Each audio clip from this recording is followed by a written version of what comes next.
देखिए ऐसे तो हम लोग मैथ में या दैनिक जीवन में जितने भी चीज़ें होती हैं, जैसे अगर हम पढ़ाई कर रहे हैं तो एलसीएम और एलसीएफ आसानी से निकाल लेते हैं। और निकालने के लिए हम लोग एक प्रोसेस भी नियम पालन करते हैं, जिसके दो नियमों से हम लोग निकाल सकते हैं इसको। ठीक, एक भाग विधि से निकालते हैं और एक गुणनखंड विधि से। तो इन दोनों प्रोसेस से तो हमें पता है कि एलसीएम निकलता है और एलसीएफ निकलता है, लेकिन हम लोग क्या इसको आसानी से और निकाल सकते हैं? तो चलिए हम लोग और आसानी से इसको देखते हैं कि कैसे निकल के आता है। तो सबसे पहले मान लीजिए यहाँ पे हमें दिया है 5, 8, 10 और 12, 5, 8, 10, 12, और बोला गया कि इनका एलसीएम निकालिए और इनका एचसीएफ निकालिए। तो सबसे पहले एलसीएम के लिए क्या करेंगे? एलसीएम के लिए सबसे शॉर्ट तरीका क्या है, इनमें से जो भी बड़ा नंबर है उसको पकड़ लीजिए और उनका गुणनखंड कर दीजिए। सबसे बड़ा नंबर क्या है? 12 है, यानी 12 है। 12 को हम लोग अगर फैक्टर कर रहे हैं तो 2 × 2 दूनी का 4, 4 तिहाई 12 हो गया। इनका काम तमाम हो गया, हटाइए इसको।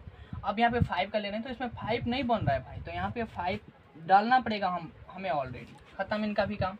फिर 8 बनाना है हमको, तो 2 दूनी का 4, अगर एक 2 और शामिल कर लेते तो हमारा 8 बनता। तो यहाँ पे क्या कर लेंगे? 2 शामिल कर लेंगे, इसका भी काम तमाम हो गया। अब देखिए तो 10 बन रहा है कि नहीं? तो 2 × 5 10 बन रहा है, तो इसका जो एलसीएम है यही होगा बस। अब इसका मल्टीप्लाई कर दीजिए, 2 दूनी का 4, 4 तिहाई 12, 12 × 5 60 और 60 दूनी का 120। समझ में आया? फिर से बता रहे हैं, अगर कम समय में आपको एलसीएम निकालना है तो जो भी हमारा नंबर्स दिया गया है उन नंबर्स में देखेंगे कि सबसे बड़ा नंबर्स कौन सा है। तो सबसे बड़ा नंबर्स हमारा इसमें 12 है। और 12 को जब हम फैक्टर के रूप में करेंगे तो यहाँ पे निकल के आएगा 2 दूनी का 4, 4 तिहाई 12, यहाँ से 12 का निर्माण हो रहा है। और इसके बाद हम देखेंगे कि जो भी संख्याएं हैं, जो भी नंबर्स हैं, उनमें से कौन सी संख्याएं बन रही हैं। तो इनमें देख रहे हैं कि 5 जो है 5 नहीं बन रहा है, तो ऑलरेडी 5 को शामिल कर लीजिए। और यहाँ पे देख रहे हैं कि 8 बनाना है हमको, तो यहाँ पे देख रहे हैं कि ऑलरेडी 2 पहले से है, 2 दूनी का 4, लेकिन और एक 2 रहता तो हमारा क्या बन जाता? 8 बन जाता। तो एक 2 को और शामिल किए, 2 दूनी का 4, 4 दूनी का 8, ये भी बन गया। आगे देख रहे हैं कि 10, तो 10 के लिए तो ऑलरेडी पहले से 5 और 2 है, तो 5 दूनी का 10 बन रहा है, तो हमारा एलसीएम यही होगा। समझ में आया? अब एचसीएफ की बारी है कि एचसीएफ कैसे शॉर्ट में निकालेंगे। तो एचसीएफ में देखा जाता है कि कौन सी ऐसी संख्या है जो सबको डिवाइड कर रही है। कौन ऐसी संख्या है जो सबको डिवाइड करने का काम कर रही है।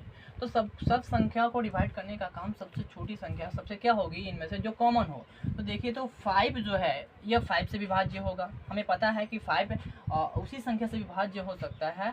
5 से विभाज्य होने वाली संख्या सिर्फ 5 से ही विभाज्य होती है।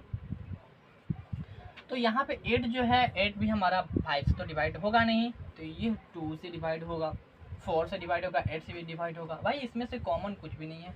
लेकिन आगे चल रहे हैं तो 10 का भी कुछ इसमें कॉमन नहीं दिख रहा है। 5 के साथ कॉमन दिख रहा है, ये दोनों 5 से 10 कट जाएगा। लेकिन यहाँ पे 12 के बारे में सोचा जाए तो 12 और 5 में क्या कॉम्बिनेशन है? कुछ भी नहीं है।